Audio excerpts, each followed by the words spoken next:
Hey everyone, Nubkeks here and welcome back to Heroes of the Storm and our road to Grandmaster. Today's map is going to be Tomb of the Spider Queen, and if you look across the enemy team and their team captain, you can see that it is, of course, QuackNiix, sort of the main range damage dealer for Team Fnatic, obviously the European team that came second place in BlizzCon. So super excited to play against him. I guess in a way he's probably sort of the star player of that team as well, so pretty cool to go up against him. They will be the first team to pick and to ban as well. We'll see how things go. I thought this would be a great video to bring out for you guys today as well, seeing as I think I have a Leoric video up today too, and that one was being pretty negative, pretty critical of our team. So I thought it'd be nice to bring a sort of a balance to that, which is like a Hero League game at a high standard with some really good players and teammates. And also kind of continue fleshing out our experience playing against, you know, some of these pro players and streamers that we've been experiencing a lot this season. It's actually been really good for that. Even while we're in Diamond 1 and stuff like that, it's still we occasionally get some really good quality games. We get some pretty poor quality games like the Zarya game we had before, but we also get some really good ones. So there you go. The enemy team actually banning out Alarak to start this off. It's more than possible that one of the players on our team is known as an Alarak player, and also Alarak can be very good, especially if someone is an Alarak player. We ban out the Samuro, which I'm not a big fan of. I don't think he's that strong, and I don't think he's that strong on this map. I think there's better picks for sure, but again, potentially, some of these players know each other, and that's what. QuackNiix and Surus on the enemy team are duo queuing together. You see, it's actually Guardsman Bob is the first pick on the enemy team, so that was fun as well. Always fun to play against him. But yeah, I think Surus is like a pro player for some really low tier team in Europe. I'm actually not sure. I just know from playing against him or her, I also don't know that they are a very good player. I think they're from Sweden. I took a quick look online before just to sort of double check some of these facts. I think they're from Sweden, and obviously Fnatic, their whole team is a team of Swedish players, so that makes sense as to why QuackNiix and Surus are kind of playing together. Got that language going for them. But anyway, their team first picks Zul, which means we were looking to pick up Zul ourselves. We'll not be able to do so. We're looking to pick up Thrall and Varian. Switch to the Val at the last second, considering we already have the Varian locked in. I think that's a pretty good call. We'll see what the enemy team picks up. So, interesting picks all around. I think Zul is amazing on this map. I think flicking Varian into Zul is a little bit scary. Especially for the early game here. We're going to be in a really... We'll see what the rest of the team sets up, but at least this far into the draft, we're set up for having a really horrible early game right here. You can see I'm hovering the Lunara. I really want to play Lunara in this game.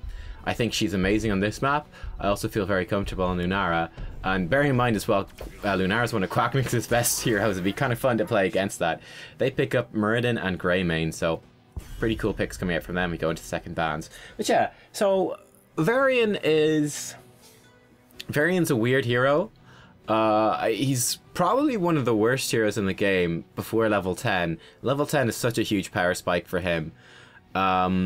He's got really bad wave clear as well, which is definitely a downfall on Tomb of the Spider Queen. So we're going to have a really tough time, you know, when we're bringing a Varian to the level 1 to 10 Tomb of the Spider Queen game, whereas the enemy team is bringing a Zul. That's pretty scary. Both of them sort of fitting into that, the sort of bruiser sort of slot for our team, the second warrior type slot. Obviously neither one, well, Varian might spec into warrior. Don't know yet what he's going to go for. But let's say Zul, for example. He's kind of a bruiser, kind of like a magey type bruiser. He's a weird hero. He's kind of a magey type bruiser, brings a lot of wave clear, brings some cool spells. He's quite tanky, actually, but obviously doesn't bring as much damage or much basic attack damage. He's kind of a quirky hero, for sure. I love the ban from our team. Gul'dan, I think, is excellent ban. Seems we've got Vala already taken away. The enemy team is obviously looking for our support and for probably another ranged damage dealer. I think Gul'dan is the one for sure to remove. Just incredible wave clear. Obviously I'm hovering Lunara myself, so Lunara does a similar thing to Gul'dan, but it'd be better to just remove that. And then great to see our teammates going along with the Lunara pick, and they pick up the ETC and then they pick up the Malfurion as well. It's interesting that the enemy team decided to ban away Chen instead of banning away ETC. That was really interesting. But they did ban away the Chen. Potentially they were expecting us to pick up Chen as our solo bottom lane here for this map. But we're actually going to send Varian to that bottom lane. You can see us discussing it in the Allied Draft chat there. Of course, he's going to be really bad at solo laning as well. He's going to have a tough time. We'll see what the enemy team pick up, though. They've picked up Karazim as their support. They're going to pick up Tychus as their final damage dealer. Another very good damage dealer. Very good against ETC. Obviously, he can interrupt Mosh Pit with his grenades. He's going to be able to sort of shred through Varian and ETC as well. So it should be a pretty interesting game. I decided to go for the Lunara in the end. Just another backline character. I thought that was a pretty nice choice to sort of round out the draft right here. I also really wanted to play Lunara. I think she's really strong in this map. I see people pick her most often on Battlefield of Eternity. I think she's better on Tomb of the Spider Queen, right? Especially with that level 7 Nature's Culling talent, which is going to be one of the big things for playing her here, which improves the damage that your poison does. What's it at now? It's 150% extra poison damage to non-heroes, which includes structures, it includes the web weavers, it includes minions, everything, mercenaries, everything. So super useful. Whereas on Battlefield of Eternity, you know, it's nice for burning down the immortals, but sometimes you miss out on a lot of damage, right? Especially the first immortal phase, you know, when they flip over, because it just removes all the poison. So there's actually quite a lot of damage you've already put on the immortal that gets removed. So that's kind of interesting. And then, of course, the immortals push down structures themselves incredibly well. And wave clear doesn't really matter on Battlefield of Eternity, whereas on Tomb of the Spider Queen, I think wave clear is incredibly important, and the wave clear we're going to bring later into the game is going to be very useful. I think the web weavers are nowhere near as strong at pushing down structures, so having that extra structural damage from Lunara is going to work really well.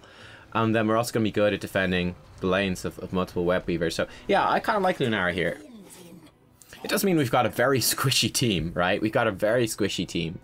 Especially if Varian goes for some sort of assassin role, but we'll see how it goes. One thing to note as well about Varian into the enemy team composition is if he goes for the twin blades Varian thing, which is like the sustained basic attack type Varian, he's doing that into a Muradin and a Zul. So you can imagine, much like if you're playing Illidan, that'd be a pretty big counter pick. It makes it very difficult for him to actually go into that. So I would say in this game, you would ideally probably be looking for either Colossus Smash or for the Taunt build. One of those two instead of the other one. They've got so many counters to sustain basic attack damage on the enemy team. We could go pretty badly. Also bear in mind, Karazim can. I believe in this game he does get the Earth ally, which reduces basic attack damage as well. So that's something to bear in mind too. Now Zul does come in and get a bit of a pick on me, but my team are there. We'd rotate around and he just gets absolutely exploded, getting some damage down on Karazim as he dashes out through our Q down onto the left hand side, but he dashed out to the top, so that didn't get much value. But oh well.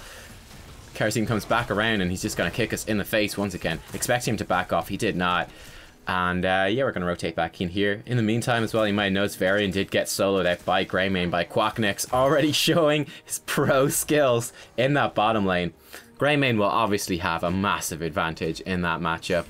Has so much more wave clear, he's got ranged attacks, he's got everything going for him in this sense. So it's going to be a very tough lane for Varian, no doubt about that. I believe we will have to rotate around a fair bit to try to help him out as much as we can.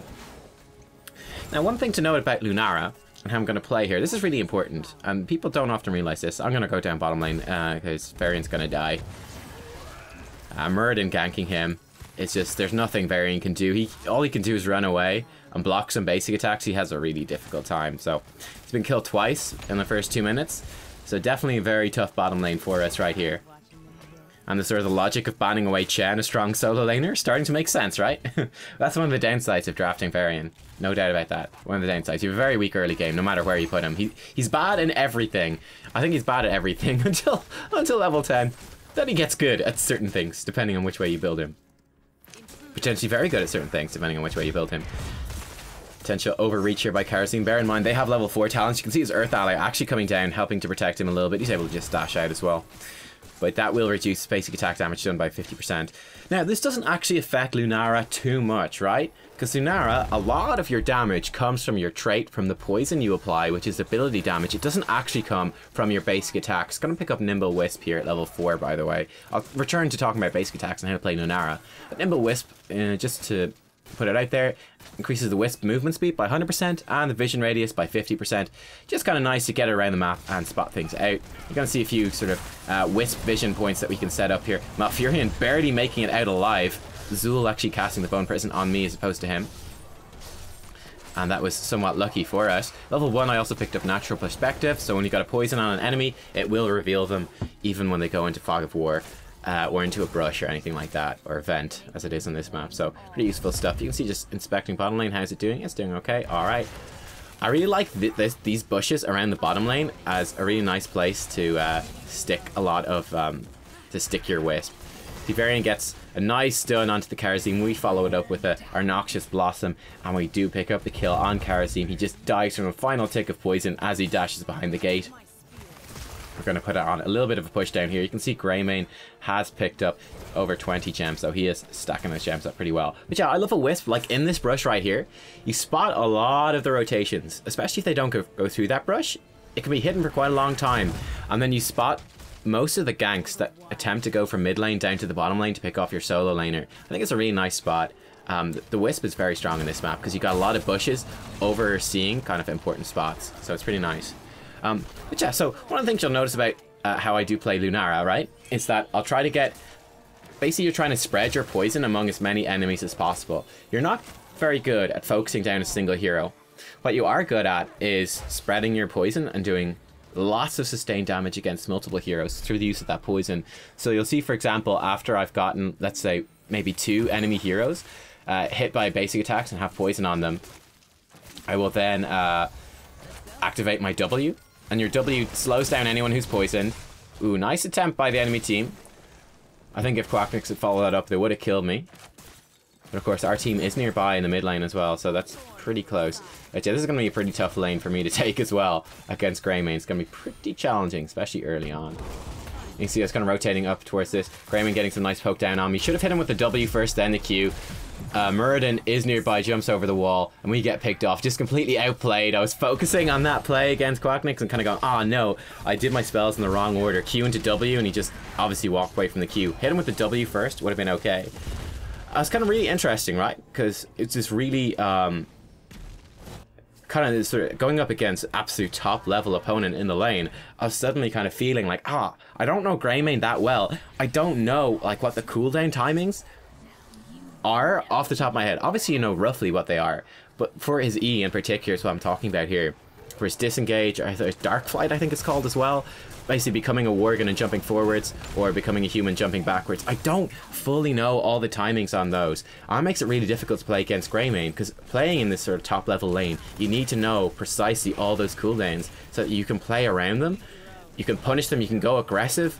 For example, when Greymane is stuck in worgen form, I can go super aggressive because I know he can't get on me. But then I need to be aware of when he can switch into human form. Then when he's in human form, I need to be aware of when he can jump on me as a worgen. And I don't fully know all that, so I need to be really careful about playing around it. So you getting kind of punished for it there, or just doing spells in a little bit of a bad order. And then obviously the synergies between these 2 top level players, the Muradin and the Greymane, QuackNiix and Surus, really just punishing me and executing a very nice dive to pick me off over the wall. Pretty good. We kind of caught Guardsman Bob out here. We caught him with our Q. Getting some nice damage down on him here. Vala backs off. I think we could have killed him if we kind of run to the left. I really do think we could have picked him off. At the same time, I could somewhat understand Vala not wanting to risk it because she does have 40 gems. They do have level 10, of course. But Zul's heroic was placed in such a way, I really do think we could have picked him off. Again, like I said before, Zul is very much a mage. His spells are very powerful, but once they're on cooldown, he doesn't really have much left to do, right? He's still slow, weak basic attacks. Yeah, there's just not much to be scared of with Zul once he has hit that, so. I think we could have, I do think we could have got the kill there, but I can understand, again, like I said, not wanting to take a big risk when he got 40 gems. If we had dived after him and died, like if the enemy team had been nearby, possibly Vala, hadn't seen the minimap or anything like that, if it had gone wrong, it would have really hurt our team and our chances going further. Enemy team has 53 gems in right here, which would be a second web weaver turn in for them in a row. We have hit level 10 as well though, picked up Thornwood Finds. Again, trying to land that across multiple people. A huge mosh pit coming out from ETC. Greymane is already dead, which is huge. We're trying to get some damage down on the Zul as he goes by. We get the poison on the drill as well from Tychus. Bear in mind our poison does 150% bonus damage with a level 7 talent against the drill as well, because it counts as a non-heroic target. Nature's Culling, that's level 7 talent, in case you want to know. And we're getting a turn in for ourselves here as well. ETC died, but so did most of the enemy team, so pretty good. And then Thornwood Vine, again, such a useful heroic. I like to use it. It's just great for poking heroes. Again, it hopefully, for the most part, during this team fight, you can use it for a bit of burst damage. Ideally, you want to be landing it through a couple of enemy heroes, just spreading, again, that poison amongst multiple heroes. One little tip for Lunara, you probably know this if you played her, but you see these little leaves underneath enemy heroes? That shows basically one stack of poison. So each basic attack applies one leaf, and that's 3 seconds of poison, roughly speaking. So it just lets you know when you have kind of maximum stacks on them. So you can have up to 3, which is the full 9 seconds of poison, which is the longest you can stack. And that just helps you kind of keep a quick visual aid to how much poison anyone has on them at a given time. The W effectively adds 3 seconds on, which is basically 1 leaf, if you want to look at it in that visual way. And yeah, that kind of helps. There we go. Tyke is going too far forwards. Zul was going forwards as well. They dropped down his heroic, but Tyke is just getting exploded. ETC diving on him very appropriately. Really nice reactions there from him. I'm just going to focus on taking out that wall behind us, so we got a quick retreat. See Murden coming in here as well. Throwing our heroic through the minion wave, just trying to burn it down as much as possible. The fort goes down as well. And now Karazim has arrived. QuackNiix flanking from the bottom as well. Karazim gets exploded, but he does have Divine Palm on himself and gets out of there. As you will have noticed, our Varian has gone for Colossus Smash in this game. So whenever he does that big shout thing, he jumps forwards, does a bit of damage, and most importantly applies vulnerability to the target, which is going to help us blow them up. So I'll look to land basic attacks on those heroes while they've got vulnerability on them. I'll also be looking to hit them with my Q if I can, or at the very least hit them with one of my Thornwood Vine charges, or even 2 of them. Maybe even 3 of them. Who knows? Something like that. Try to get it off. You can see there in the bottom left of the screen, the very, very bottom left, I have my Wisp kind of out in the open here, right? That's covering a number of approaches. It's covering the approach from the left, the bottom left, the top left. Basically any sort of the left-hand side approaches were being covered by that Wisp, just helping keep them safe. You can see the amount of burst damage we have against this Zul is just huge. He absolutely melts under the Colossus Smash from Varian. Karazim is stuck in this. We got the poison down on him as well. Tyke is focusing us down. We land the Q on him as we're running away and hop away to safety as the laser tries to focus us down. Our teammates finish off the laser and we do escape with I think under 200 life at the end. But a really nice team fight for our team right there. The power of Colossus Smash Varian really showing itself off. I have to say, I do think that Colossus Smash is probably the best heroic on Varian for that reason.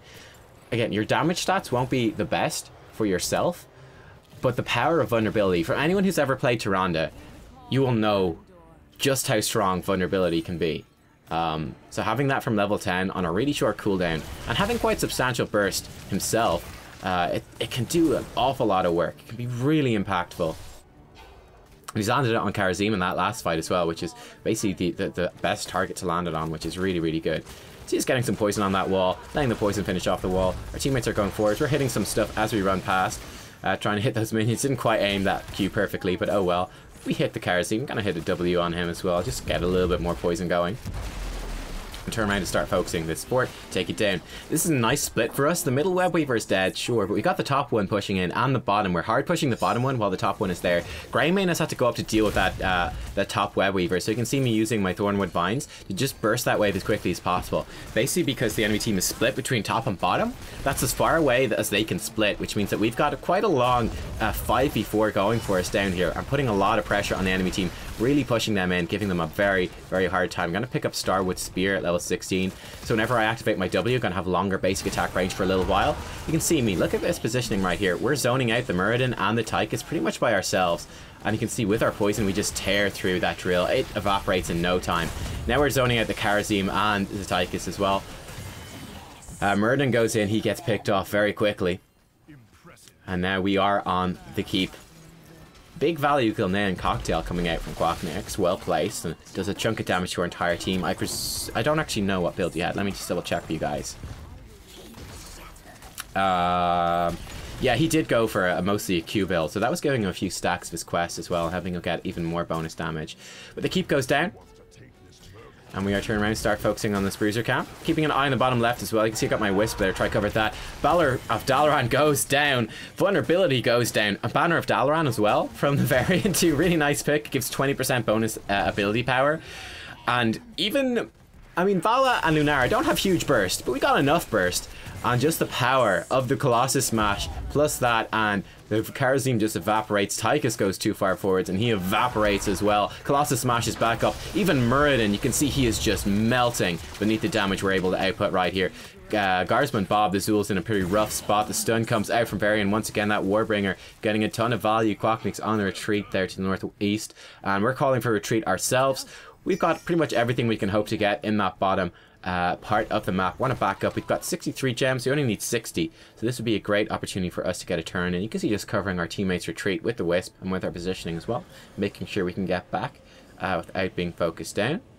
Even though we're all on somewhat low health and mana, or a few of us are, it doesn't matter too much because we do have that 5v3 advantage. There's very little the enemy team can do to stop it. Muradin looking to get a turn in, I think, or delay a turn in perhaps at that top point. ETC finding him, catching him out. There's no real reason to follow him all the way. Huge damage coming out from the team once again. Vulnerability coming out a little bit late. Divine Palm does manage to save the Kharazim though. You can see we're zoning out the Tychus as best we can to the north side of this fight. Huge damage comes in on a huge 4-man mosh pit. Tychus has already thrown the grenade, so that was a huge mistake by him. The enemy team is just melting down. We finish off the Kharazim as well with a final Thornwood Vine through the enemy team, and that is 4 of the enemy team members dead. All 5 of us alive. They really misplayed that team fight. Craigasm, as Varian appropriately says. ETC calling to go for core. And this is kind of important as well. You see I'm putting some poison on the keep. 3 basic attacks onto the keep. Then go over, land a couple of basic attacks on the core, hit the W. You can see I'm just maintaining basically full poison stacks on both the keep and the core. That is doing the majority of my damage, not the actual basic attacks. So we might as well spread it out, just in case something went wrong. Nothing does. We finish off the core, 0% on the core, 11 seconds still on 4 members of the enemy team. But just for like other circumstances where that might kind of come into play, spreading the poison out across multiple things is going to just do a ton of damage. Like, for example, if that was a very risky core dive, at least we'd be taking out the keep very quickly at the same time. And it really doesn't cost Lunara much to get her poison up on 2 things, as opposed to getting them up on only 1, especially when the poison is doing the most sort of stuff. But yeah, as we said there at the very end of the game, I think just, you know, well played everyone. Varian said, apologies for the early game. Understandable though, I think Varian's early game is horrendous no matter what.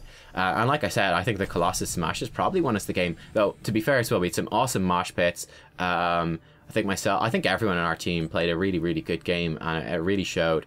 The Colossus Smash, though, is really impactful in this game, and the Banner of Dalaran, the 2 comboing together. He even had Mortal Strike so that the heals from Kharazim couldn't save whoever it was. Earth Ally, nice attempt, sure. It didn't quite work out, though. Here's the talent build I had. I think I went over nearly everything. Oh, unfair advantage level 13, so just doing more damage with our poison to heroes that are slowed. Obviously, whenever we press our W, that's got to activate, which is pretty nice, pretty useful.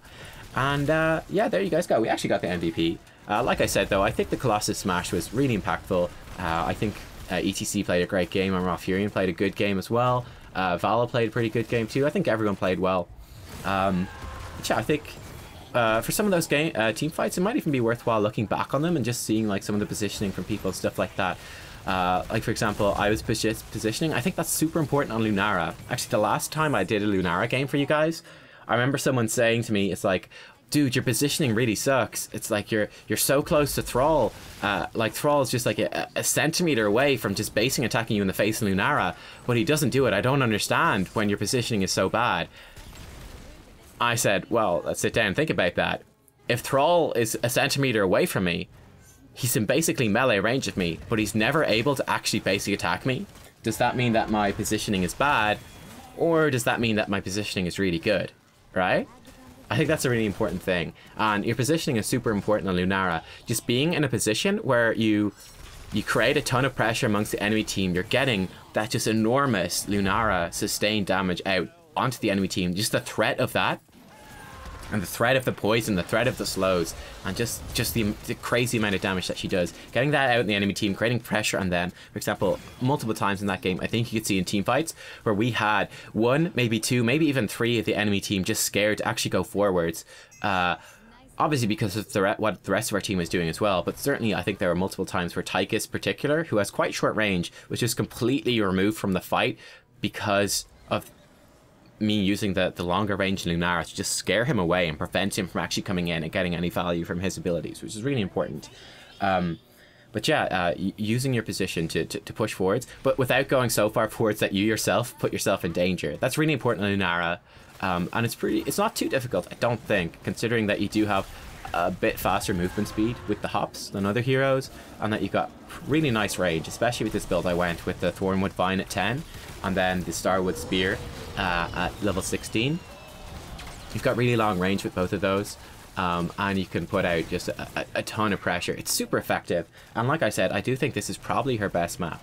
So there you go, guys. I hope you enjoyed that. Very fun to go up against QuackNiix and Saurus. They had played me in the game before and completely owned me, honestly. They'd owned me and my team. So it was nice to get revenge. I didn't bring you that one because it was just another Vala game. And then I was really happy actually to get another game against QuackNiix. I was like, I will bring you guys this game no matter what. Luckily, it did end up being a win, so it's very flattering.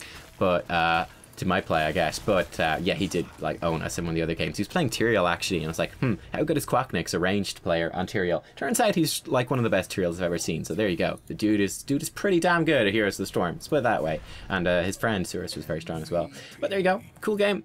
Give it a thumbs up, guys, if you enjoyed that one.